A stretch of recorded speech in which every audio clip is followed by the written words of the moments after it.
2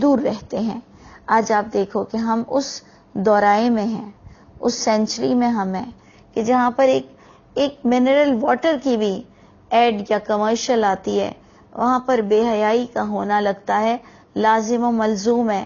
ایسے لگتا ہے کہ بے حیائی نہ ڈالیں، یا اپنے کسی بھی کام میں عورتوں کو رکھ کر پھر ان کے چھوٹے چھوٹے یونیفارمز نہ پہنائیں، یا ان کا میک اپ زدہ چہرہ نہ ہو، تو لگتا ہے کہ کوئی کمپنی آگے نہیں بڑھ سکتی.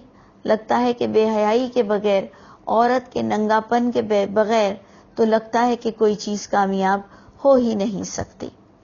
تو آپ دیکھیں کہ اننیسیسری یا ولگیرٹی، بے حیائی کو ہم کتنا پروموٹ کرتے ہیں، یا ہمارا توکل کتنا اللہ سے ایمان ہٹ چکا ہے کہ ہم کس قدر لغویات میں انوالو ہیں.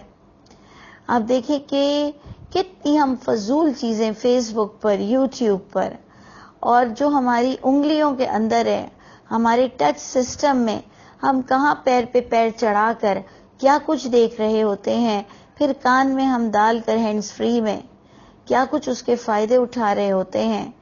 کہ ایک زمانہ تھا کہ انسان بے حیائی پر پکڑے جاتا تھا.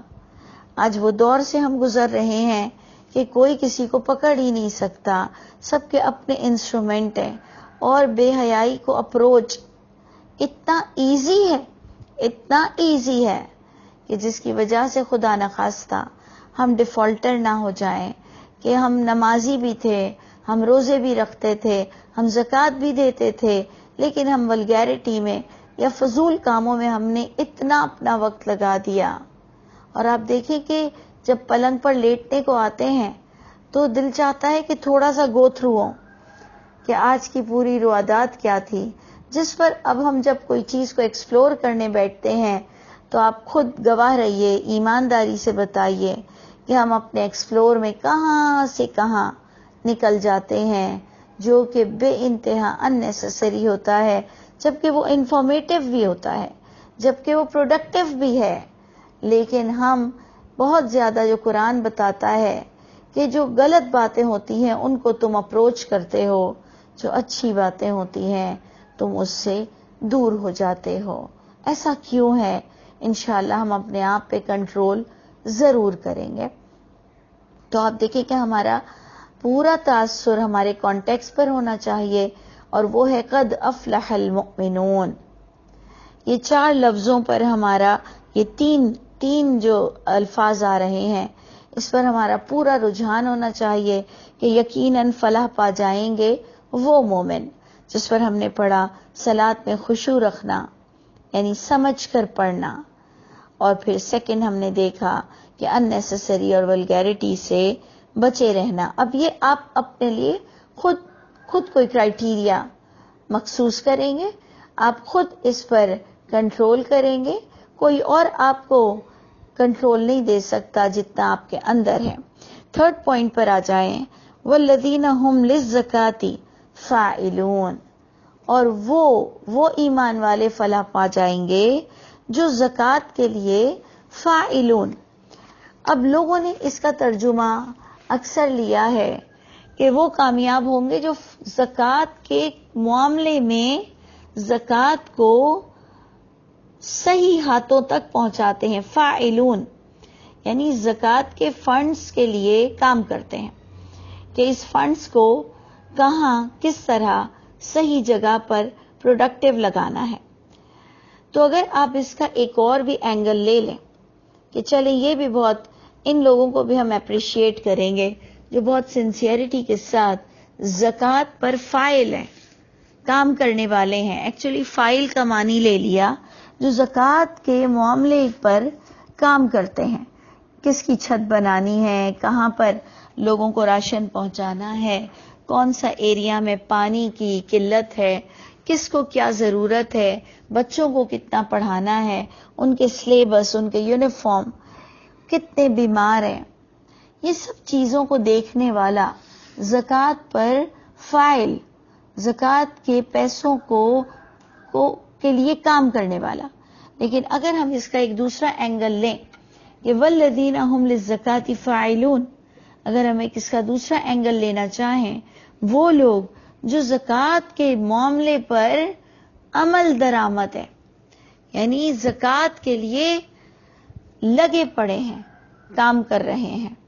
تو آپ دیکھیں کہ دونوں طرح سے ہو جائے گا کہ ایک صرف زکوٰۃ کے امور پر اس کو بانٹنے میں کام کرتا ہے، اور ایک ہے وہ لوگ جو زکوٰۃ کے لیے عمل درآمد ہے، یعنی زکوٰۃ نکالتے ہیں، زکوٰۃ اپنی لوگوں سے اس کو فائدہ پہنچاتے ہیں. زکوٰۃ دینے والے بھی اس میں جا سکتے ہیں، جو فاعل ہیں، جو عامل ہیں، جو عمل کر رہے ہیں زکوٰۃ کے معاملے میں، ان کا عمل ہے کہ وہ نکالتے ہیں زکوٰۃ. دونوں طرح سے اس کے اینگل جائیں گے. تھرڈ پوائنٹ پر آ جائیے، فورتھ پوائنٹ پر آ جائیے کہ والذین هم لفروجہم حافظون، اور وہ لوگ جو وہ اپنی فرج کی حفاظت کرتے ہیں. فرج کس کو کہتے ہیں؟ جو کہ شرم کی جگہ ہیں. اللہ فرماتے ہیں جو اپنی فرج کی، اپنی شرم کی جگہوں کی حفاظت کرتے ہیں. اللہ، اب اپنی فرج کو کس کے آگے انسان کھول سکتا ہے؟ علی ازواجہم، اپنی زوج پر، اپنے جوڑوں کے آگے، چاہے بیوی شوہر کے، شوہر بیوی کے آگے. یہ فرج کی حفاظت حتی الامکان کرنی ہے، لیکن جس بات کے لیے اللہ نے اسے جائز قرار دیا وہ آپ جانتے ہیں کہ ادھر اپنی بیویوں یا اپنے شوہر کے آگے وہ اس کو کھول سکتے ہیں، یعنی نکاح کے بعد، جبھی تو وہ زوج بنتا ہے.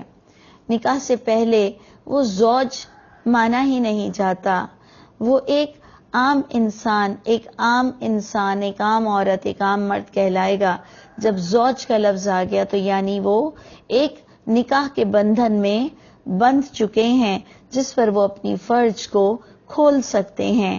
او ما ملکت ایمانہم، اور جو ملکیت میں ہیں ان کے دائیں ہاتھ کی. اب اگر آپ قرآن میں اس کے ٹاپک کو غور کریں تو آپ آزاد اگر ہیں، یعنی اگر آپ غلام نہیں ہیں، تو آپ کو حکم ملا ہے سورہ اگر 5ویں پارے کا فرسٹ پیج، فرسٹ 1 سے 1.5 رکوع اگر آپ غور کر لیں، اگر آپ پڑھ لیں تو اس میں باقاعدہ آپ کو ملتا ہے کہ آزاد لوگ آزاد سے شادی کریں اور لونڈی غلام آپس میں شادی کریں. جس کو مہر دینے کی دشواری ہے اور جو آزاد ہوتے ہوئے بہت غریب ہے، انتہائی غریب ہے، تو پھر وہ نکاح کرے گا لونڈی سے. اور پھر اس کو وائس ورثہ کے طور پر لیں گے کہ اگر کسی عورت کو شادی کرنا بہت ضروری ہے اور اگر وہ آزاد ہے لیکن وہ اس کو کوئی معیاری شخص مل نہیں رہا، تو تب بھی ہم دیکھیں گے کہ تب جا کر لونڈی غلام سے شادی کرنے کی اجازت آئی ہے. نہیں تو آزاد کے ساتھ کرے گا اور غلام لونڈی آپس میں ایک دوسرے کے ساتھ شادی کریں گے. اور یہ تمام بندھن نکاح کے ساتھ ہے. یہ تمام بندھن کی ریسٹرکشن میں نکاح نیسیسری ہے، نکاح کے ساتھ مہر بہت ضروری ہے، اور نکاح ایک مضبوط بندھن کو کہتے ہیں جس کو قرآن نے میثاقاً غلیظہ کہا ہے. اور میں سمجھتی ہوں کہ اتنا داغدار ہے جو لوگوں نے مین میڈ کتابوں میں جو یہ غلط عقیدہ رائج کیا کہ ایک آزاد لونڈی کو استعمال کرے گا بغیر نکاح کے. یہ ایک اتنا بڑا داغ ہے، اتنا بڑا داغ لگا دیا گیا ہے دین پر. اور اس میں انہوں نے محمد صلی اللہ علیہ وسلم کے نام اور صحابہ کرام کے نام کو چھوڑا نہیں، کیونکہ آج تو وہ لونڈی غلام کو دیکھتے نہیں. اس زمانے میں لونڈی غلام تھے، اور اس زمانے میں جو محمد صلی اللہ علیہ وسلم اور صحابہ کرام کے لوگ نام کو استعمال کرتے ہیں، کم از کم میں ضرور سمجھتی ہوں کہ مجھے مرنے سے پہلے یہ بات کو بار بار کہنا میرا حق بنتا ہے، مجھ پر فرض عائد ہے کہ اتنی کرپٹ ہسٹری کو ہم نے ضرور کنڈیم کرنا ہے اپنی زبان سے، کہ یہ جو ہماری نام نہاد کتابیں ہیں جن کو ہم بالکل اوتھینٹک سمجھتے ہیں، اس کے اندر جو اتنا غلیظ عقیدہ دے دیا گیا ہے کہ بغیر نکاح کے ایک آزاد غلام اور لونڈی وہ یوز ہوں گے بغیر نکاح کے. یہ کبھی بھی اسلام نے اس کی اجازت نہیں دی کہ یہ بندھن نکاح کے بغیر کوئی اپنے ریلیشن کو، اور وہ بھی فرج، پوائنٹ ٹو بی نوٹڈ، کہ اپنی پردے کی جگہوں کو کھول دینا کس طرح سے کہ بغیر نکاح کے. یہ تو اتنا غلیظ عقیدہ لوگوں نے دیا اور اسے پروموٹ کیا. تو آپ پر اور مجھ پر ایک فرض بنتا ہے کہ ہم اس عقیدے کو نکالنے کی کوشش کریں، سمجھانے کی کوشش کریں. اور اگر آپ کو واقعی 1 to 1 ہم سے ڈسکس بھی کرنا ہو، یو آر موسٹ ویلکم. آپ آ سکتے ہیں، بات کر سکتے ہیں کہ ہم نے اتنی بڑی بات کی ہے، محمد صلی اللہ علیہ وسلم پر جھوٹ اور صحابہ کرام پر جھوٹ بات کی ہے، جس کا ہم کیا جواب دیں گے کہ ہم ایک عام انسان پر غلط بات کریں گے اور وہ بھی بے حیائی کی بات کریں گے. تو سورہ نور کہتی ہے کہ تم جب کسی عورت پر یا کسی مرد پر غلط بات کرتے ہو تو تمہیں سوچنا چاہیے کہ تم کتنی غلط زبان استعمال کر رہے ہو، اور تم سمجھتے ہو کہ یہ ایک آسان بات ہے، جبکہ اللہ کے نزدیک وہ ایک بہت بڑا گناہ ہے.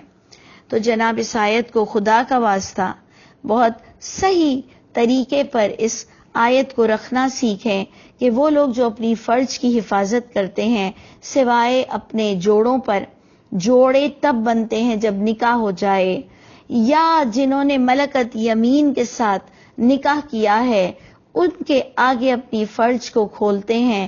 فَإِنَّهُمْ غَيْرُ مَلُومِينَ، بس بے شک وہ تو نہیں ملامت زدہ. فَمَنِ ابْتَغَىٰ، جو نکاح کے بغیر بھی یہ چیز، یہ فرج کو کھولنا چاہے. فَمَنِ ابْتَغَىٰ، جو تلاش کرے نکاح کے بغیر بھی، وَرَاءَ ذَلِكَ، اس کے علاوہ بھی کچھ اور، کسی اور سے نکاح کے بغیر بھی کچھ چاہے.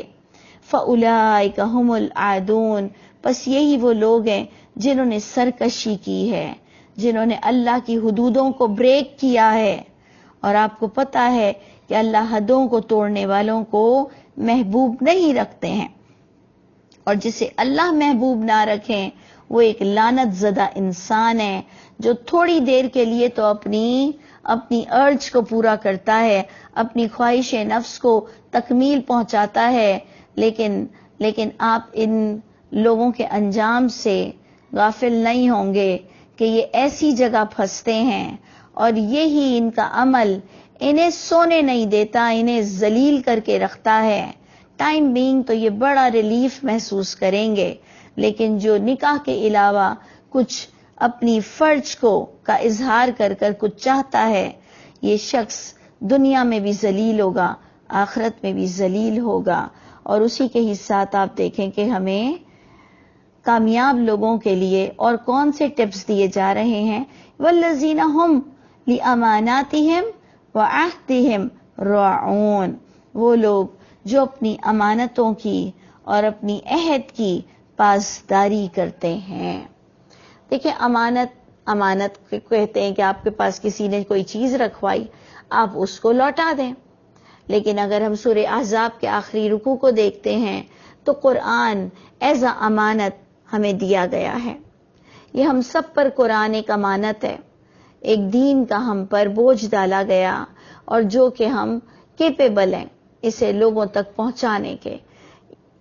یہ امانت کو اس طرح سے ہمیں پورے قرآن سے سمجھایا گیا کہ نبی امین تھے، نبیوں پر یہ وحی کی گئی، اور ان الدین عند اللہ الاسلام، دین تمام کے تمام اللہ کے نزدیک وہی ایک اسلام ہے، جو کہ قرآن میں بھی وہی چیز ہے، پچھلی کتابوں میں بھی وہی موجود تھا، اور یہ ہم پر ایز امانت ڈالا گیا کہ تم اسے خود بھی سمجھ کر پڑھو گے، اس پر عمل کرو گے اور اسے لوگوں تک پہنچاؤ گے. یہ ہم سب پر ایک امانت تھی.